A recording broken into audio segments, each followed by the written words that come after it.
Helaman chapter 4. Nephite dissenters and the Lamanites join forces and take the land of Zarahemla.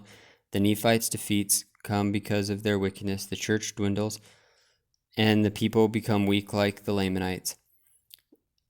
And it came to pass in the 54th year, there were many dissensions in the church, and there was also a contention among the people, insomuch that there was much bloodshed. And the rebellious part were slain, and driven out of the land, and they did go unto the king of the Lamanites. And it came to pass that they did endeavor to stir up the Lamanites to war against the Nephites. But behold, the Lamanites were exceedingly afraid, insomuch that they would not hearken unto the words of those dissenters.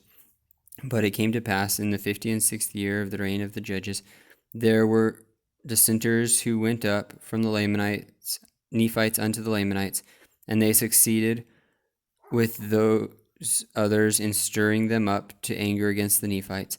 And they were all that year preparing for war.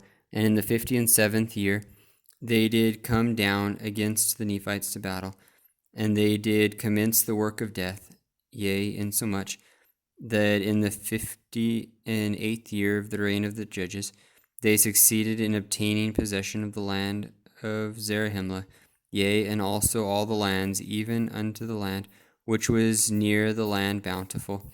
And the Nephites and the armies of Moronihah were driven even into the land bountiful, and there they did fortify against the Lamanites from the west sea even unto the east, it being a day's journey for a Nephite on the line which they had fortified, and stationed their armies to defend their north country. And thus those dissenters of the Nephites, with the help of a numerous army of the Lamanites, had obtained all the possession of the Nephites, which was in the land southward. And all this was done in the 58th and 9th years of the reign of the judges.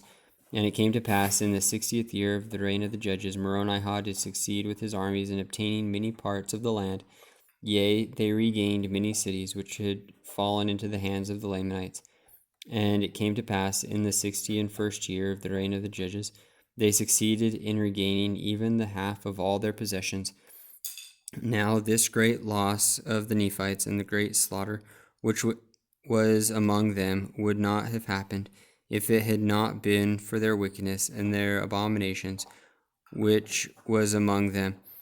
Yea, and it was among those who also who professed to belong to the church of God, and it was because of the pride of their hearts, because of their exceeding riches, yea, it was because of their oppression to the poor, withholding their food from the hungry, withholding their clothing from the naked, and smiting their humble brethren upon the cheek, making a mock of that which was sacred, denying the spirit of prophecy and of revelation, murdering, plundering, lying, stealing, committing adultery, rising up in great contentions, and dissenting away into the land of Nephi among the Lamanites. And because of this their great wickedness, and their boastings in their own strength, they were left in their own strength.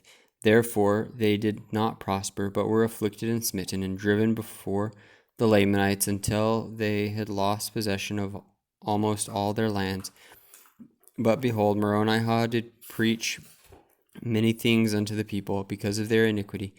And also Nephi and Lehi, who were the sons of Helaman, did preach many things unto the people, yea, and did prophesy many things unto them concerning their iniquities, and what should come unto them if they did not repent of their sins. And it came to pass that they did repent, and insomuch as they did repent, they did begin to prosper. For when Moronihah saw that they did repent, he did venture to lead them forth from place to place, and from city to city, even until they had regained the one half of their property and the one half of all their lands. And thus ended the 61st year of the reign of the judges.